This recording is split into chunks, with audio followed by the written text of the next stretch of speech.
সুপ্রিয় শিক্ষার্থী বন্ধুরা আসসালামু আলাইকুম। এই ভিডিওতে আমি ইংলিশ ফর টুডে ক্লাস 5 এর ইউনিট 16 নিয়ে আলোচনা করব এবং ইউনিট 1 থেকে 15 পর্যন্ত টিউটোরিয়াল কিন্তু ইতিমধ্যে দেওয়া হয়ে গিয়েছে। তোমরা যারা দেখোনি ভিডিও ডেসক্রিপশনে লিংক দেওয়া আছে, প্রয়োজনে দেখে আসতে পারো। চলো তাহলে শুরু করি।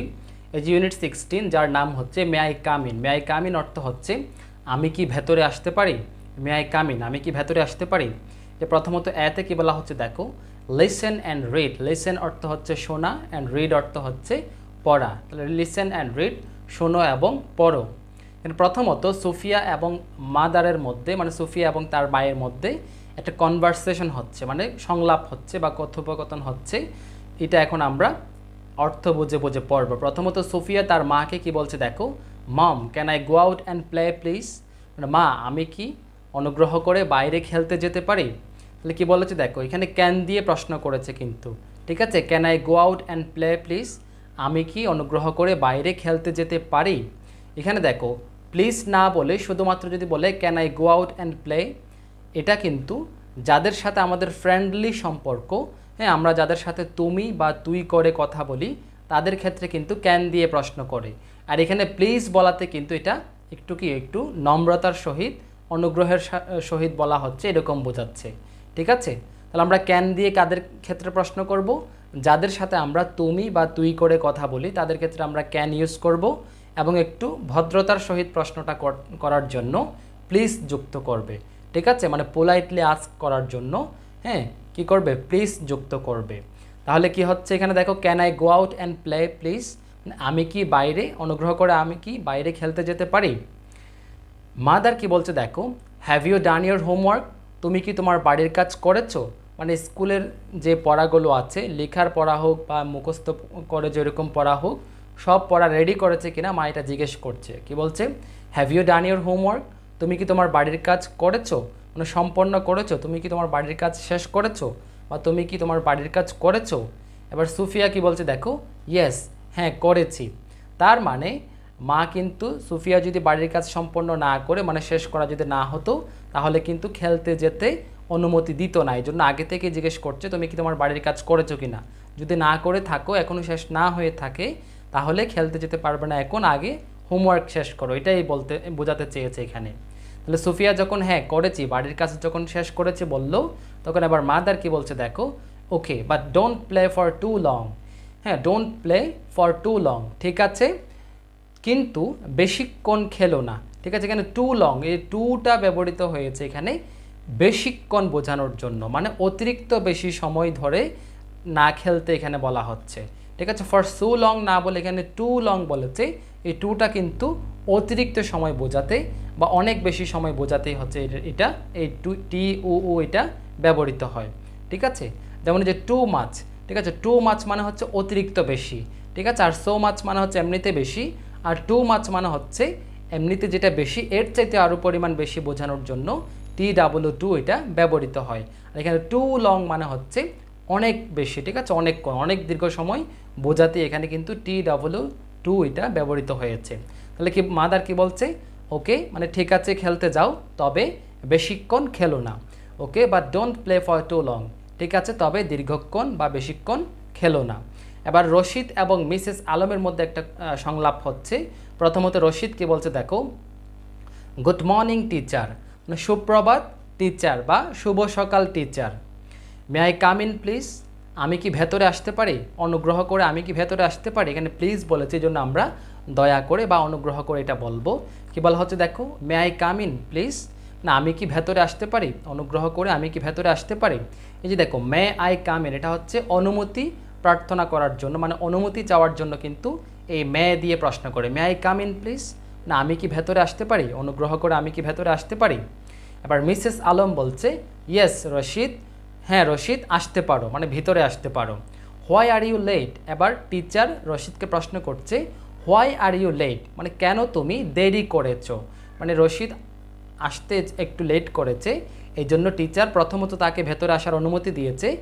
ভেতরে যখন চলে এসেছে সে, তারপর টিচার জিজ্ঞেস করছে কেন তুমি দেরিতে এসেছো, ঠিক আছে। আবার রশিদ উত্তর দিচ্ছে কি দেখো, মাই ফাদার ইজ ইল, ইল অর্থ হচ্ছে অসুস্থ, মাই ফাদার ইজ ইল মানে আমার বাবা অসুস্থ, মানে তিনি কিন্তু বর্তমানেও কিন্তু অসুস্থ আছে এটা বোঝাচ্ছে। মাই ফাদার ইজ ইল, আমার বাবা অসুস্থ। We were at the doctors chamber, আমরা ডাক্তারের চেম্বারে ছিলাম। ঠিক আছে, উই ওয়ার, এখানে ওয়ার ব্যবহৃত হয়েছে কেন? কারণ সে এখন কিন্তু স্কুলের ক্লাসে কিন্তু কথাটা বলছে। সে সকালবেলা প্রথমত সে ডাক্তারের চেম্বারে গিয়েছিল। ঠিক আছে, এই জন্য এখানে ওয়ার বলেছে, যেটা অতীত হয়ে গিয়েছে। এবং এখানে উই বলতে কিন্তু এখানে কিন্তু একের অধিক বোঝাচ্ছে, আমরা বোঝাচ্ছে, এই জন্য এখানে ওয়াস না হয়ে ওয়ার হয়েছে। তাহলে কি হবে দেখো, we were at the doctors chamber, আমরা ডাক্তারের চেম্বারে ছিলাম, এই কারণেই কিন্তু তার বিদ্যালয়ে আসতে লেট হয়েছে, এটাই সে বোঝাচ্ছে। ঠিক আছে, এবার আরেকটু উপরে তুলি।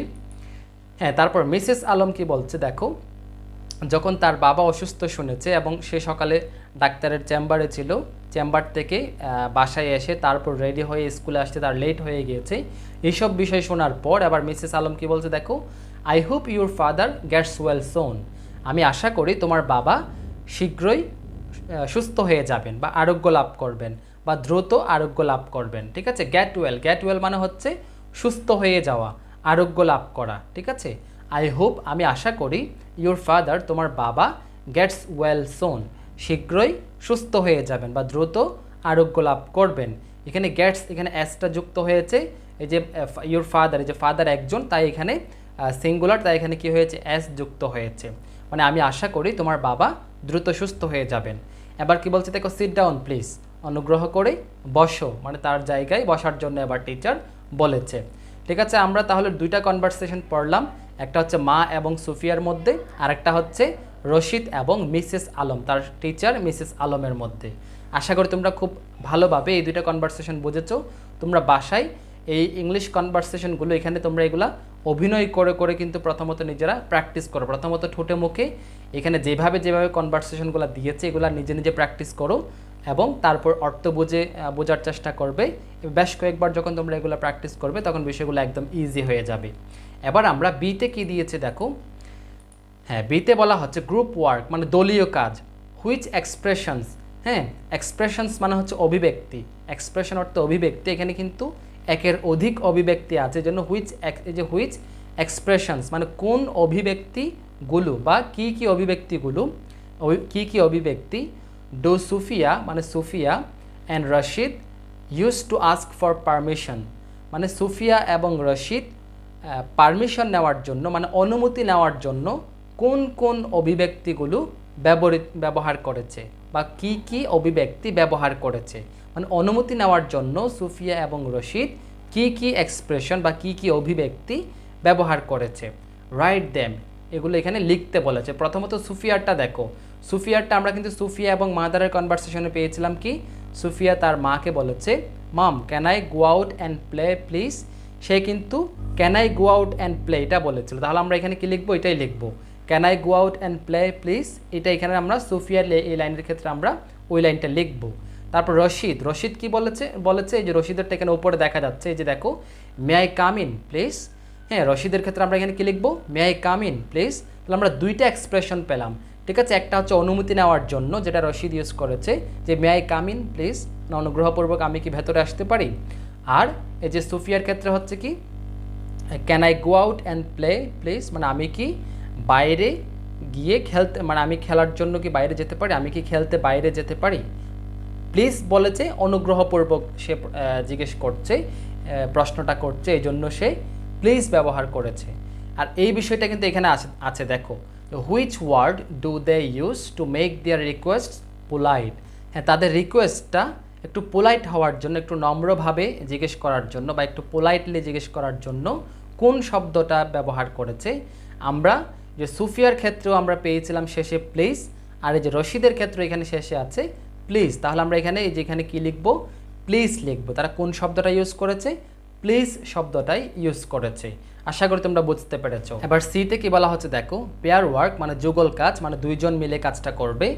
Act the dialogues from activity A, মানে অ্যাক্টিভিটি এতে যে ডায়ালগগুলো আমরা পড়লাম এগুলো দুইজন মিলে প্র্যাকটিস করতে বলেছে, অভিনয় করে, যে অ্যাক্ট করতে বলেছে। অ্যাক্ট মানে হচ্ছে অভিনয় করে উপস্থাপন করা, অর্থাৎ দুইজন মিলে, একজন সুফিয়া সাজবে, একজন মা সাজবে, ঠিক আছে, বা আবার একজন রশিদ সাজবে, আবার একজন মিসেস আলমের ভূমিকায় অভিনয় করবে। এইভাবে দুইজন মিলে মিলে যখন এই কনভারসেশনগুলো বা এই ডায়ালগগুলো যখন প্র্যাকটিস করবে তখন বিষয়গুলো তোমাদের জন্য একদম ইজি হয়ে যাবে। ঠিক আছে, আশা করি তোমরা বুঝতে পেরেছো। আবার আমি পরবর্তী পেজে যাই। হ্যাঁ, পরবর্তী পেজ লেসন 3-4, এখানে কি আছে দেখো। হ্যাঁ, ডিতে বলা হচ্ছে দেখো লিসেন অ্যান্ড রিড, শোনো এবং পড়ো। এখানে মাদার এবং আজিমের মধ্যে একটা ডায়ালগ। মাদার প্রথমত কি বলছে দেখো, আজিম কুড ইউ হেল্প মি, আজিম তুমি কি আমাকে সাহায্য করতে পারবে। এখানে কিন্তু প্রশ্নটা কি দিয়ে করেছে দেখো, কুড দিয়ে করেছে। ঠিক আছে, আমরা ক্যান দিয়ে প্রশ্ন করে কখন বলেছিলাম, হ্যাঁ ক্যান দিয়ে প্রশ্ন করে তুমি বা তুই করে সম্পর্ক যাদের সাথে, মানে তুমি করে বলতে বা তুই করে বলার জন্য আমরা ক্যান দিয়ে প্রশ্ন করি। আবার শেষে যদি প্লিজ ব্যবহার করা হয় তাহলে সেটা কিন্তু একেবারে পোলাইটলি জিজ্ঞেস করে এরকম হয়ে যায়। আর কুড দিয়ে কখন প্রশ্ন করে, কুড দিয়ে প্রশ্ন করে একটু সম্মান প্রদর্শনপূর্বক প্রশ্ন করার জন্য কুড দিয়ে প্রশ্ন করে। এবং একটা বিষয় এখানে, মা কিন্তু আজিমকে কুড দিয়ে কেন প্রশ্ন করছে, কারণ আজিম কিন্তু ছোট। হ্যাঁ, সে কিন্তু কাজটা করতেও পারে নাও করতে পারে। ঠিক আছে, মা কিন্তু তাকে ফোর্স করে, মানে জোরপূর্বক কিন্তু কাজটা করাতে পারে না। ঠিক আছে, এই জন্য মা কী করেছে, তাকে কুড দিয়ে প্রশ্ন করেছে। ঠিক আছে, এই জন্য তাহলে কী বলছে মাদার বলছে আজিম কুড ইউ হেল্প মি, আজিম তুমি কি আমাকে সাহায্য করতে পারবে। এবার আজিম কি বলছে দেখো, অফকোর্স মম, অবশ্যই মা, মানে অবশ্যই মা আমি সাহায্য করতে পারবো। এবার মা কি বলছে দেখো, would you put this dishes in the kitchen, তুমি কি এই থালা বাসনগুলো, কিচেন মানে হচ্ছে রান্নাঘর, তুমি কি এই থালা বাসনগুলো রান্নাঘরে রেখে আসতে পারবে, বা তুমি কি এই থালা বাসনগুলো রান্নাঘরে রাখতে পারবে। আজিম কি বলছে, ইয়েস মাম, হ্যাঁ মা আমি পারবো। ঠিক আছে, তাহলে আমরা এখানে দুইটা বিষয় দেখলাম, একটা হচ্ছে কুড দিয়ে প্রশ্ন করেছে, তাহলে কুড দিয়ে কখন প্রশ্ন করে, একটু সম্মান প্রদর্শনপূর্বক হ্যাঁ বলার জন্য কুড দিয়ে প্রশ্ন করে। আর উড দিয়েও কিন্তু এরকম সম্মান প্রদর্শনপূর্বক প্রশ্ন করার জন্য উড দিয়ে প্রশ্ন করে। উড কুডের কিন্তু ব্যবহার অনেকটা সেম। ঠিক আছে, আর ক্যান ব্যবহার করে তুমি বা তুই করে সম্পর্ক যাদের সাথে, তাদের ক্ষেত্রে আমরা ক্যান দিয়ে প্রশ্ন করব। আবার প্লিজ যুক্ত করে একটু ভদ্রতার সাথে নম্রতার সাথে প্রশ্নটা করার জন্য ক্যান দিয়ে প্রশ্ন করার সময় শেষে এই প্লিজটা যুক্ত করতে পারি। আশা করি তোমরা বিষয়টা বুঝতে পেরেছো। আর এই ডায়ালগটাও তোমরা অর্থসহ বুঝতে পেরেছো। আর এখানে কিচেন অর্থ হচ্ছে কি, রান্নাঘর। আর ডিশেস মানে হচ্ছে থালা বাসন, ডিশ অর্থ থালা বাসন, থালা। আর এখানে ডিশেস এটা হচ্ছে প্লুরাল, এই জন্য এখানে ডিশেস হয়েছে। আর এখানে দিস এটা হচ্ছে কি এইগুলো, দিস মানে হচ্ছে এইগুলো, এখানে এই সবগুলো থালা বাসন বোঝানোর জন্য এই দিসটা ব্যবহৃত হয়েছে। আর পুট অর্থ হচ্ছে রাখা। ঠিক আছে, আশা করি তোমরা বুঝতে পেরেছো। আর এই যে অফকোর্স মানে হচ্ছে অবশ্যই। এবার আমরা নিচে কি আছে দেখি। হ্যাঁ, নিচে আছে কি দেখো, ইতে আছে গ্রুপ ওয়ার্ক মানে হচ্ছে যুগল কাজ। হুইচ এক্সপ্রেশনস মানে কোন অভিব্যক্তিগুলো বা কোন অভিব্যক্তি does mom use to ask for help, মানে কোন অভিব্যক্তিগুলো মা সাহায্য চাওয়ার জন্য ব্যবহার করেছে। রাইট দেম, এগুলো এখানে লিখতে বলেছে। মা কিন্তু দুইটা এক্সপ্রেশন ব্যবহার করেছে, একটা হচ্ছে কুড ইউ হেল্প মি, আজিম বলে কুড ইউ হেল্প মি, একটা হচ্ছে ওইটা, আরেকটা হচ্ছে would you put this dishes in the kitchen, এটা। তাহলে এই দুইটা আমরা এখানে লিখবো। এটা কিন্তু উপরেই ডায়ালগের মধ্যে কিন্তু এই দুইটা লাইন আছে, এই দুইটা লাইন আমরা দেখে এখানে লিখে দিব, হয়ে যাবে। এবার এফ নাম্বারে কি বলা হচ্ছে দেখো, পেয়ার ওয়ার্ক যুগল কাজ, রিড অ্যান্ড অ্যাক্ট পড়ো এবং অভিনয় করো, মানে অভিনয় করে উপস্থাপন করা। এখানে 4টা পয়েন্ট আছে, এই নির্দেশনাগুলো অনুসারেই কিন্তু আমরা রিকোয়েস্টগুলো তৈরি করব। তাহলে 1 নাম্বার আছে কি দেখো, you need a pencil to draw a picture, তোমার একটা ছবি আঁকার জন্য একটা পেন্সিল দরকার। এখন পেন্সিল তোমার কাছে নাই, ইউ ডোন্ট হ্যাভ ওয়ান, তোমার কিন্তু কোনো পেন্সিল নাই। Ask a friend for a pencil, তোমার একজন বন্ধুর কাছ থেকে পেন্সিল চাওয়ার রিকোয়েস্ট তৈরি করতে বলেছে। এবার 2তে বলা হচ্ছে you want to watch TV, তুমি টিভি দেখতে চাও। টিভি দেখার ক্ষেত্রে কিন্তু এখানে ওয়াচ হবে, ওয়াচ অর্থ দেখা। ঠিক আছে, এরকম টিভি দেখার ক্ষেত্রে কিন্তু ওয়াচ ব্যবহার করতে হবে। You want to watch TV, তুমি টিভি দেখতে চাও, এবং এটার পারমিশন তৈরি করার জন্য রিকোয়েস্ট কিভাবে করবে সেটা তোমাকে জিজ্ঞেস করছে, লিখতে বলেছে যে আস্ক পারমিশন। হ্যাঁ, মানে অনুমতি চাও। এখন অনুমতি চাওয়ার রিকোয়েস্ট তোমাকে তৈরি করতে হবে। তারপর 3 নাম্বারে বলা হচ্ছে your homework is very difficult, তোমার বাড়ির কাজটা খুবই কঠিন। Ask for help. ঠিক আছে, এবার হেল্প চাওয়ার জন্য রিকোয়েস্ট তৈরি করতে বলছে। এবার দেখো your school bag is very heavy, তোমার স্কুল ব্যাগটা অনেক ভারী। ইউ কান্ট ক্যারি ইট, তুমি এটা বহন করতে পারছো না। ক্যারি অর্থ হচ্ছে বহন করা, তুমি এটা বহন করতে পারছো না, মানে তুলতে পারছো না। আস্ক ফর হেল্প, এবার সাহায্যের জন্য জিজ্ঞেস করতে বলছে, সাহায্যের জন্য এবার তুমি তোমার একটা রিকোয়েস্ট বানাতে হবে। আমি এই চারটা নির্দেশনা অনুযায়ী আমি চারটা রিকোয়েস্ট কিভাবে করতে এটা করে দিচ্ছি, তোমরা স্ক্রিনে দেখতে পাবে। তোমরা এই প্রথমত এই বিষয়গুলো খাতায় লিখে নেবে এবং এগুলো মুখে বলে বলে প্র্যাকটিস করার চেষ্টা করবে বুঝে বুঝে। প্রথমত এই যে 1 নাম্বারটা যেটা বলা হয়েছিল, you need a pencil to draw a picture, তাহলে তুমি এটা তোমার কোনো একজন বন্ধুকে তুমি এটা জিজ্ঞেস করবে। তাহলে কিভাবে তুমি জিজ্ঞেস করবে? তুমি জিজ্ঞেস করবে যে could you give me a pencil Rahim. হ্যাঁ, এইভাবে তুমি প্রশ্নটা জিজ্ঞেস করবে যে could you give me a pencil Rahim. এবার রহিম উত্তর দেবে অফকোর্স ফ্রেন্ড। এবার তুমি আবার তাকে বলবে যে কি থ্যাংক ইউ, যেহেতু সে তোমাকে কলম দিয়েছে তাই তুমি কি বলবে থ্যাংক ইউ। এবার রহিম তোমাকে ওয়েলকাম জানাবে, তুমি ওয়েলকাম দিতে পারো। ঠিক আছে, এইভাবে একটা কিন্তু রিকোয়েস্ট তৈরি হয়ে গেল 1 নাম্বারের জন্য। তাহলে প্রথমত কি লিখবে? একদম প্রথমত লিখবে যে could you give me a pencil Rahim. এইভাবেই তুমি 1 নাম্বারের জন্য রিকোয়েস্টটা তৈরি করতে পারো। এবার 2 নাম্বারে কি আছে দেখো, you want to watch TV ask permission. তাহলে টিভি দেখার ক্ষেত্রে কি হবে? তুমি টিভি দেখার ক্ষেত্রে তোমার মায়ের কাছ থেকে পারমিশন নেওয়ার জন্য কীভাবে বলবে যে may I watch TV, May I watch TV. এভাবে তুমি জিজ্ঞেস করতে পারো মে আই ওয়াচ টিভি। অথবা তুমি স্পেসিফিক্যালি বলতে পারো যে may I watch cartoon on TV mom. ঠিক আছে, এভাবে তুমি জিজ্ঞেস করতে পারো। তাহলে আবার আনসার কি হবে? যে মা কি বলবে? মা বলবে যে অফকোর্স, হ্যাঁ ইয়েস ইউ, বা বলবে যে অফকোর্স, অথবা বলবে যে yes you do but not for too long. হ্যাঁ, but not for too long. এবার তুমি কি বলবে? Thank you mom. এভাবে তুমি এটা রিকোয়েস্টটা তৈরি করবে। এবার 3 নাম্বারে আছে কি দেখো, 3 নাম্বারে যে হোমওয়ার্কের জন্য কীভাবে বলবে যে could you help me mom, my homework seems very difficult, I can't solve them. ঠিক আছে, কীভাবে বলবে? Could you help me mom, my homework seems very difficult, I can't solve them. এবার তোমার মা কি বলবে? Of course I do. এবার তুমি থ্যাংক ইউ জানাবে। এবার 4 নাম্বারটা দেখো, যে স্কুল ব্যাগ, এই যে স্কুল ব্যাগ যে অনেক ভারী, এটার জন্য তুমি রিকোয়েস্ট করবে যে প্রথমত তুমি বলবে যে could you help me mum, বা could you help me father, I can't carry it, I can't carry it, আমি এটা বহন করতে পারছি না, আই কান্ট ক্যারি ইট। এবার তোমার মা বা বাবা কি বলবে দেখো অফকোর্স আই ডু। এবার তুমি থ্যাংক ইউ জানাবে। এইভাবে কিন্তু এই রিকোয়েস্টগুলো তৈরি করা হয়ে যাচ্ছে। এগুলো তোমরা খাতায় নোট করে নেবে এবং বাসায় বেশি বেশি প্র্যাকটিস করবে।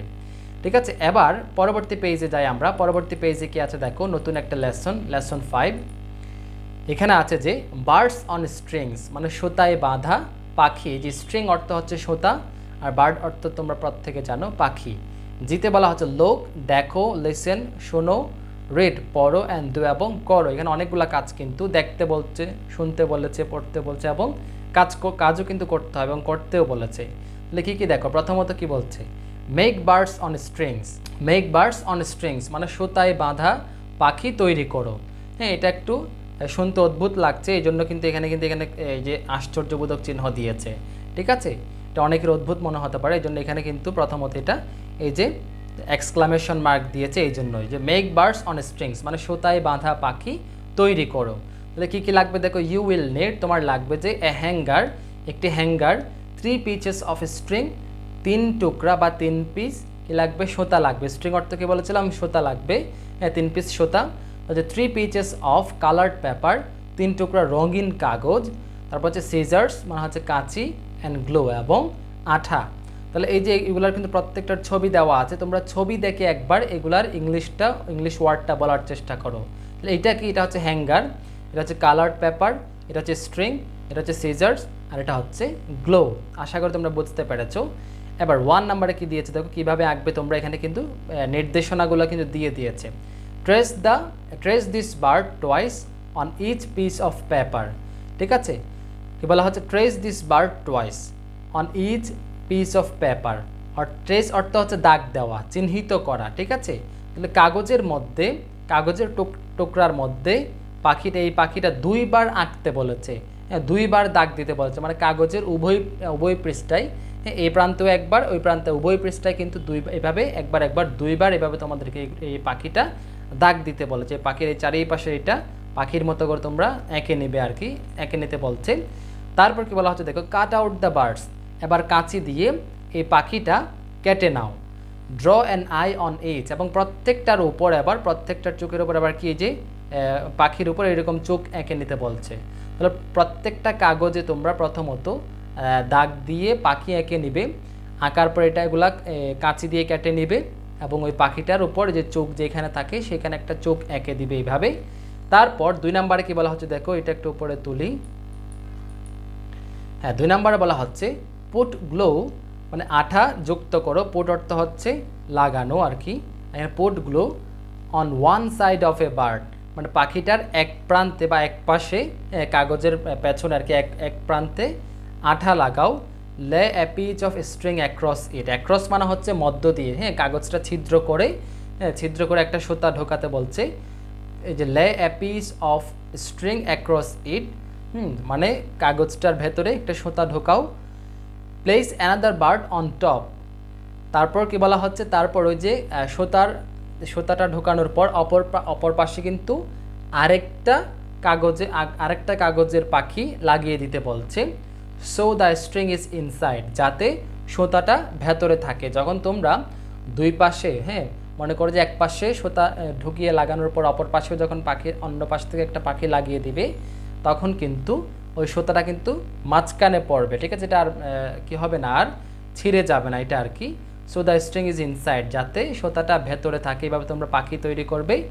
Repeat with the other paper birds and peaches of string, এবং এই কাজটা অন্যান্য কাগজ সুতা এবং আঠা দিয়ে যে এই কাজটা কী করো, রিপিট করো। মানে এইভাবে তোমরা বেশ কয়েকটা পাখি তৈরি করো। তাহলে কি করবে, প্রথমত পাখি আঁকবে, একে কাঁচি দিয়ে কাটবে, তারপর সুতা দিয়ে কি করবে, সুতা দিয়ে পাখিটার কাগজের ভেতর ছিদ্র করে সুতা ঢোকাবে, অপর পাশে আরেকটা পাখি কাগজ দিয়ে আঠা দিয়ে লাগিয়ে দিবে যাতে সুতাটা এখানে ভেতরে আটকে যায়। তারপর এইভাবে তোমরা কয়েকটা পাখি তৈরি করবে। এখন তৈরি করার পর সর্বশেষ 3 নম্বরে কি বলা হচ্ছে দেখো, টাই মানে হচ্ছে কি করা, টাই মানে হচ্ছে বেঁধে দেওয়া।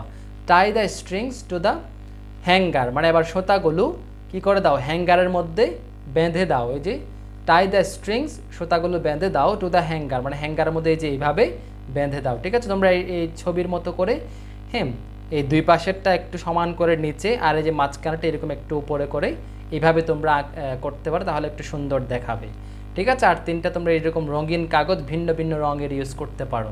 তাহলে এইভাবে তোমরা এই যে সুতায় বাঁধা পাখি তৈরি করতে পারো। এটা তোমরা বাসায় প্র্যাকটিস করতে পারো অবসর সময়ে, কিন্তু এগুলো করলে কিন্তু তোমাদেরও অনেক মজা লাগবে, ঠিক আছে? তাহলে আশা করি তোমরা বুঝতে পেরেছো। এবার আমরা পরবর্তী লেসনে যাই। পরবর্তী লেসনে কি আছে দেখো, 8 number, read and find the action words from the directions on page 64, underline them. কি বলা হচ্ছে, রিড অ্যান্ড ফাইন্ড মানে পড়ো এবং খুঁজে বের করো দ্য অ্যাকশন ওয়ার্ডস। অ্যাকশন ওয়ার্ডস মানে হচ্ছে যেই ওয়ার্ডগুলো দ্বারা কাজ করা বোঝায়, অর্থাৎ ভার্ব ওয়ার্ডগুলো, ঠিক আছে? অ্যাকশন ওয়ার্ড মানে হচ্ছে যেই ওয়ার্ডগুলো দ্বারা কাজ করা বোঝায়। এক কথায় ভার্ব ওয়ার্ডগুলো তোমাদেরকে খুঁজে বের করতে বলছে। From the directions on page 64, মানে 64-এর মধ্যে যে 1, 2, 3 3টা যে ডাইরেকশন দিয়েছে, ওই ডাইরেকশন থেকে কি করতে বলেছে, অ্যাকশন ওয়ার্ড মানে কাজ করতে বলেছে। এরকম শব্দগুলো থেকে, বাক্যগুলো থেকে ওয়ার্ডগুলো খুঁজে বের করো, মানে ভার্ব ওয়ার্ডগুলো বা অ্যাকশন ওয়ার্ডগুলো খুঁজে বের করো এবং সেগুলোর নিচে দাগ দিতে বলছে। একটা এক্সাম্পল দিয়েছে তোমাদের জন্য, দেখো মেক বার্ডস অন স্ট্রিংস, এই যে একটা লাইন, এটা থেকে দেখো যে মেক, এখানে মেক এটা হচ্ছে অ্যাকশন ওয়ার্ড বা এটা হচ্ছে ভার্ব, ঠিক আছে? এই জন্য এই যে অ্যাকশন ওয়ার্ডের নিচে আন্ডারলাইন দিয়েছে। এভাবে তোমরা অন্যান্য সেন্টেন্সগুলো থেকে ভার্বটা খুঁজে বের করে সেটার নিচে আন্ডারলাইন দাও। অ্যাকশন ওয়ার্ড মানে কিন্তু ভার্ব ই বোঝাচ্ছে, ঠিক আছে? আবার আইতে কি বলা হচ্ছে দেখো, complete the sentences with the correct word from the box. এখানে বক্সের মধ্যে কতগুলো ওয়ার্ড দেওয়া আছে এবং এই ওয়ার্ডগুলো দিয়ে এখানে যে কতগুলো ফিল ইন দ্য ব্ল্যাঙ্কস আছে এগুলো আমরা পূরণ করব, ঠিক আছে? এটা একটু উপরে তুলি। এখানে এটা কি দেখো, এটা প্রথম শব্দটা যেটা আছে এটা হচ্ছে ক্রাশ। ক্রাশ মানে হচ্ছে ভাঙা, মানে চাপ দিয়ে ভাঙা। ড্রিঙ্ক মানে অর্থ হচ্ছে পান করা। ড্রপ মানে হচ্ছে ফেলা, ঠিক আছে? মানে ঢালা আর কি। ড্রপ মানে হচ্ছে ঢালা। আর পোর মানে হচ্ছে, না পোর অর্থ ঢালা, আর ড্রপ অর্থ হচ্ছে ফেলে দেওয়া। ড্রপ মানে হচ্ছে এরকম হাত থেকে ছেড়ে ফেলে দেওয়া, আর পোর মানে হচ্ছে এই যে এরকম জগ থেকে পানি, এই যে পানি ঢালা, এটা হচ্ছে পোর, হ্যাঁ? আর এই যে স্টার মানে হচ্ছে কি করা, নাড়ানো। স্টার মানে হচ্ছে নাড়ানো, মিক্স করা আর কি, হ্যাঁ নাড়ানো। তাহলে এই শব্দগুলো দিয়ে আমরা এই শব্দগুলো কোন সেন্টেন্সের সাথে কোন ওয়ার্ডটা ফিট হয় বেশি, এটা আমরা একবার একটু খুঁজে বের করব। ঠিক আছে, এখানে 1 নাম্বারে কি আছে দেখো, প্রথমত শূন্যস্থান, তারপর হচ্ছে সাম fruit syrup and water into a glass. হ্যাঁ, তাহলে এটি যে ফ্রুট সিরাপ এবং ওয়াটার ইনটু এ গ্লাস, তাহলে গ্লাসের মধ্যে ফ্রুট সিরাপ এবং পানি কি করতে হবে, এটা আমরা কি বলবো এখানে, এটা আমরা বলবো যে এখানে পোর বলবো। তাহলে কি বলবো, pour some fruit syrup and water into a glass, যেটা আমরা ছবিতে দেখতে পাচ্ছি। ঠিক আছে, গ্লাসের মধ্যে কিছু ফ্রুট সিরাপ নাও এবং কিছু পানি নাও। তারপর 2 নাম্বারে দেখো, dash the fruit syrup and water together, তাহলে এটা কি বলবো, আমরা এটা এবার বলবো যে স্টার, এই যে স্টার, এটা বলবো যে start the fruit syrup and water together, মানে একসাথে ফ্রুট সিরাপ এবং পানি নাড়াতে বলছে, একসাথে এগুলো নাড়াতে বলছে, স্টার মানে হচ্ছে নাড়ানো। ঠিক আছে, আবার 3 নাম্বারে বলছে কি দেখো, সাম আইস ইনটু স্মল পিচেস। হ্যাঁ, তাহলে এই যে প্রথমত যে আইস, আইস মানে হচ্ছে বরফ, তাহলে কিছু বরফ আমাদেরকে ছোট ছোট টুকরো করা, তাহলে এটা ছোট ছোট টুকরো করা মানে হচ্ছে ভাঙা, এটা ভাঙার ক্ষেত্রে আমরা কোনটা বলবো, এই যে ক্রাশ। তাহলে কি বলবো, ক্রাশ সাম আইস ইনটু স্মল পিচেস, মানে কিছু ছোট ছোট বরফের টুকরা করো, হ্যাঁ, বরফের টুকরা ভাঙো। তারপরে এই যে 4 নাম্বারে বলবো যে আমরা the pieces of ice into the glass, তাহলে এটা কি বলবো, যে ড্রপ বলবো এটা। হ্যাঁ, ড্রপ মানে এইভাবে হাত থেকে ছেড়ে দেওয়া, এভাবে এটা বোঝানোর জন্য আমরা এখানে ড্রপটা বলবো। Drop the pieces of ice into the glass, মানে গ্লাসের মধ্যে ওই যে ছোট ছোট টুকরো বরফের টুকরাগুলো নাও। হ্যাঁ, তারপর আবার কি বলেছে, ড্যাশ ইউর শরবত। হ্যাঁ, তারপরে আবার আমরা এটার ক্ষেত্রে আবার কোনটা বাকি আছে এখানে, যে ড্রিঙ্ক। হ্যাঁ, তাহলে ড্রিঙ্ক ইউর শরবত, তাহলে কি তৈরি হয়ে গেল, শরবত তৈরি হয়ে গেল। এবার এটা আমরা কি বলবো, ড্রিঙ্ক ইউর শরবত, তাহলে শরবত তৈরি হয়ে গেলে আবার শরবতটা আমরা খেয়ে নিতে পারি। তাহলে শরবত বানাতে কি কি প্রসেসিং লাগবে, কোন কোন প্রক্রিয়া অনুসরণ করতে হবে, এটাই এখানে আমাদেরকে বুঝিয়েছে। প্রথমত এই যে ফ্রুট সিরাপ লাগবে, এটা হচ্ছে ফ্রুট সিরাপ, এই যে ওয়াটার পানি লাগবে, তারপরে যে বরফ লাগবে, তারপরে যে একটা পাত্র, এই যে গ্লাস লাগবে, তারপর আমরা বানাতে পারি। তাহলে প্রথমত এই যেখানে আমরা এই যে 1 নাম্বারে কি বলেছিলাম, এই যে 1 নাম্বার হচ্ছে পোর, পোর মানে হচ্ছে ঢালা, pour some fruit syrup and water into a glass. 2 নাম্বারে হচ্ছে হ্যাঁ, stir the fruit syrup and water together, মানে হচ্ছে নাড়ানো, একসাথে নাড়ানো, মিক্স করে নেওয়া। 3 নাম্বার হচ্ছে ক্রাশ, ক্রাশ সাম আইস ইনটু স্মল পিচেস, মানে কিছু বরফের টুকরা ভেঙে নাও, কিছু বরফকে গুঁড়া গুঁড়া করে নাও আর কি, ভেঙে নেওয়া। 4 নাম্বার হচ্ছে যে কি drop the pieces of ice into the glass, তারপর হচ্ছে বরফগুলো যেগুলো ছোট ছোট টুকরা করেছিলাম বরফ, এগুলো আবার গ্লাসের মধ্যে ঢালো, শরবত তৈরি হয়ে গেলে আবার যে ড্রিঙ্ক ইউর শরবত, তোমার শরবতটা আবার পান করো। ঠিক আছে, খুবই চমৎকারভাবে এটা কিন্তু আমরা এখন শিখে নিলাম। এবার নিচে কি আছে দেখো, গ্রুপ ওয়ার্ক, দলীয় কাজ, say and write the steps to make something. ঠিক আছে, সে মানে হচ্ছে বলা, অ্যান্ড রাইট দ্য স্টেপস, এবং স্টেপস মানে হচ্ছে কি, স্টেপস মানে হচ্ছে ধাপ, ধাপগুলো লিখে নাও, টু মেক সামথিং, কিছু তৈরি করার ধাপগুলো লিখে নাও। যেমন এই যে শরবত তৈরি করার ধাপ, এখানে 5টা ধাপ দেওয়া আছে, এই ধাপগুলো লিখে নাও। এই যে এইভাবে তোমরা কিছু তৈরি করার ধাপটা প্রথমত লিখে নিতে বলছে এবং সেটা বলতে বলছে। দেখো, choose one of the things below or use your own idea, এখানে যে নিচ থেকে choose one of the things, মানে নিচ থেকে একটা কিছু বাছাই করে নাও, or use your own idea, অর্থাৎ অথবা তোমার নিজের একটা আইডিয়া কি করো, আইডিয়ার মতো করতে পারো। Share your idea with the class, এই তুমি যদি নিজের থেকে কোনো আইডিয়া বাস্তবায়ন করতে চাও, তোমার নিজের আইডিয়ায় কিছু করতে চাও, তাহলে সেটা তোমার শ্রেণীকক্ষে অন্যান্য বন্ধুদের সাথে শেয়ার করতে বলছে। আর এখানে 3টা এখানে বলে দিয়েছে, একটা হচ্ছে স্যান্ডউইচ, আর স্যান্ডউইচ, একটা স্যান্ডউইচ মানে স্যান্ডউইচ কীভাবে বানাতে হয় এটার ধাপগুলো, আর হচ্ছে 1 কাপ অফ টি মানে 1 কাপ চা কীভাবে বানাতে হয় এটার ধাপগুলো, হচ্ছে সালাদ, একটা সালাদ কীভাবে তৈরি করতে হয়, এই প্রত্যেকটার প্রসেসিংগুলো তোমরা নিজেরা চিন্তা করে করে কিন্তু খাতায় লিখে নিতে পারো, লিখে নিয়ে তোমরা এবার এটা বানাতে পারো। ঠিক আছে, তাহলে এই ছিল যে এই ইউনিটের আলোচনা, ইউনিট 16-এর আলোচনা। আশা করি তোমরা বুঝতে পেরেছো। তোমরা শুরু থেকে শেষ পর্যন্ত বুঝে বুঝে, যখন প্রত্যেকটা লাইনের অর্থ বুঝে বুঝে যখন বিষয়গুলো পড়ে নেবে, তাহলে তোমাদের ইউনিটটা একদম ইজিলি বুঝে যাবে। এই ছিল ইউনিট 16-এর আলোচনা। ভালো থেকো, সুস্থ থেকো, দেখা হবে পরবর্তী কোনো পর্বে। আল্লাহ হাফেজ।